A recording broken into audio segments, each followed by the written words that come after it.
नमस्कार, मैं साक्षी। Bharat express UP में आप सभी का स्वागत। भारतीय संसद ने मुस्लिम महिला अधिनियम 2019 बनाया है। इसके तहत एक बार में 3 तलाक देना जुर्म। पुलिस बिना वारंट के आरोपी को गिरफ्तार कर सकती है। 3 तलाक बिल पास होने के बाद मुस्लिम महिलाओं ने सरकार की सराहना की। बता दें कि इस कानून का असर कानपुर देहात में देखने को मिला, जहां पर पुलिस ने FIR दर्ज कर आरोपी के खिलाफ कड़ी कार्यवाही शुरू कर दी। जी हाँ, 3 तलाक का बिल पास होने के बावजूद पुखराया कानपुर देहात से एक बड़ी खबर सामने आई, जहां एक महिला अफसाना खान की शादी मोहम्मद अरशद से हुई थी। महिला का कहना है कि शादी के बाद कुछ मिसअंडरस्टैंडिंग के चलते थाना अधिकारी धीरेन्द्र सिंह के छत्रछाया में अरशद के सारे मनमुटाव दूर किए गए और भोपाल जाने को कहा। लेकिन 28 अप्रैल को मनमुटाव दूर होने के बाद भी अरशद ने अपने मामा अकील अहमद, माता कामिनी परवीन, पिता नफीसुल हसन के आगे मुझ पर हाथ उठाया और 29 अप्रैल को अरशद ने ट्रेन क्रमांक 20104 से जनरल का टिकट करवाया और मुझे पुखराया से भोपाल ले जाने का फैसला किया। महिला का कहना है कि सुबह की इस ट्रेन में अरशद के मामा और पिता ने मुझे जनरल डिब्बे में बिठाया और रवाना किया। फिर कुछ 1 घंटे बाद जब मुझे टॉयलेट आई और मैं अरशद से बोलकर टॉयलेट जाने लगी तो अरशद पीछे से अपना बैग लेकर आने लगे। जब मैंने पूछा आप कहाँ जा रहे हैं तो उन्होंने मुझसे गाली गलौज की और बाल पकड़कर कहा कि मैं तेरे साथ नहीं रहूंगा, तू अपने घर जा और मैं अपने, मुझे तेरे साथ नहीं रहना, मैं तुझे तलाक देता हूँ, तलाक देता हूँ, तलाक देता हूँ। मेरा नाम अफसाना खान है और मैं कोटा की रहने वाली हूँ। मेरी शादी 12 जनवरी मोहम्मद अरशद के साथ हुई, जो कि टेक महिंद्रा में एज नेटवर्क इंजीनियर जॉब करते हैं। उनकी लोकेशन गुरुग्राम है, पर वो वर्क फ्रॉम होम करते हैं तो वो भोपाल से काम करते हैं।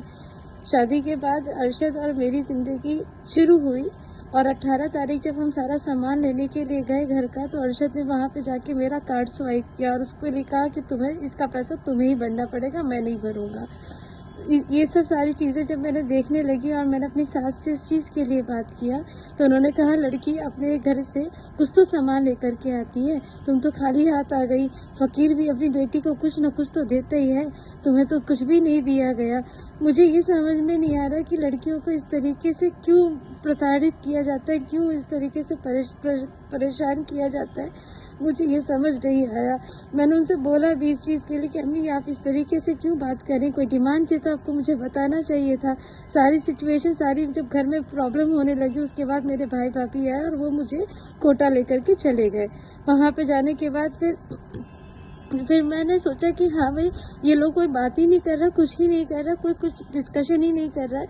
उसके बाद जब मैंने राब्ता करने की कोशिश की तो राब्ता करने में जब इन लोगों ने मुझे कुछ नहीं बताया, तो इनकी जो पहले शादी हो रखी थी तो उस शादी पे मैंने बात किया कि इनकी क्या तलाक हुई भी है या नहीं हुई, तो पता चला कि उनकी तलाक भी वहाँ से नहीं हुई है, वहाँ से उनकी शादी ऑलरेडी वो भी चल रही थी और इन्होंने झूठ बोल करके मुझसे यहाँ पे शादी की। शादी करने के बाद जब मैं पुखराया आई, अपने ससुराल में आई बात करने के लिए, तो पुखराया में आने के बाद मुझे यहाँ के SI साहब ने यहाँ पे घर पे बैठ करके सारा सुलह सब कुछ कर दिया। सुलह करने के बाद उन्होंने कहा कि अरशद आप इन्हें लेकर के जाइए भोपाल और आप हम लोग अपनी लाइफ जीजिए। मैं अरशद के साथ हर चीज़ में कॉम्प्रोमाइज़ करने के लिए तैयार थी, हर चीज़ में। बस मैंने कहा था अरशद आप मुझे छोड़िएगा नहीं, मुझे आप छोड़ के कभी मत जाइएगा।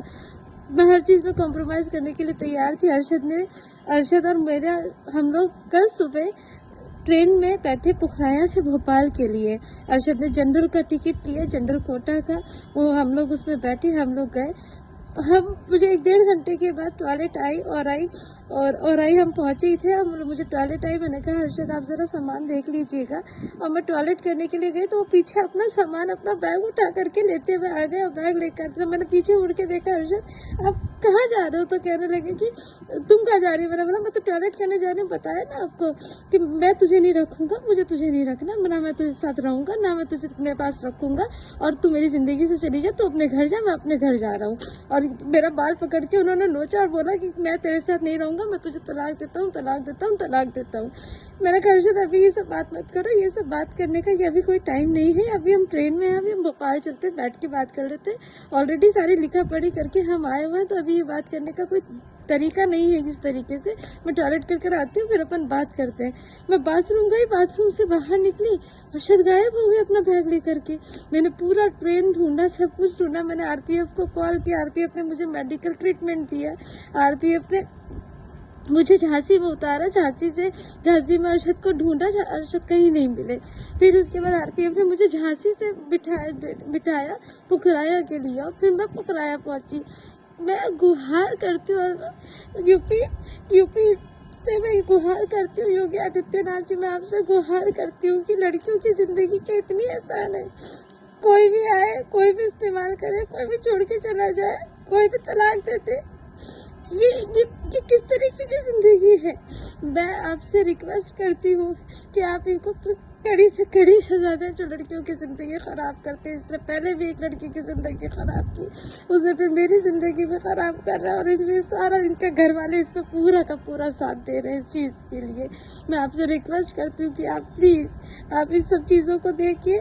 मैं गुहार करती हूँ कि लड़कियों की जिंदगी को सेव कीजिए, ये तलाक जैसी चीज़ को दूर कर दीजिए, प्लीज़ दूर कर दीजिए, लड़कियों की जिंदगी को बचा लीजिए। महिला ने अरशद से कहा कि भोपाल में आराम से बैठकर बात करेंगे, मैं टॉयलेट से आती हूँ, आप बैठिए, फिर बात करते हैं। लेकिन जब मैं टॉयलेट से निकली तो अरशद ट्रेन से फरार थे। उन्होंने मुझे बीच रास्ते में चलते सफर में बिना कोई पैसा, बिना किसी इंफॉर्मेशन के फोन बिजी करके छोड़कर चले गए। मैंने आरपीएफ से मदद मांगी, मुझे आरपीएफ द्वारा मेडिकल ट्रीटमेंट दिया गया और अरशद की तलाश की गई। अरशद जब नहीं मिले तो मुझे झांसी से पुखराया पहुंचवाया गया।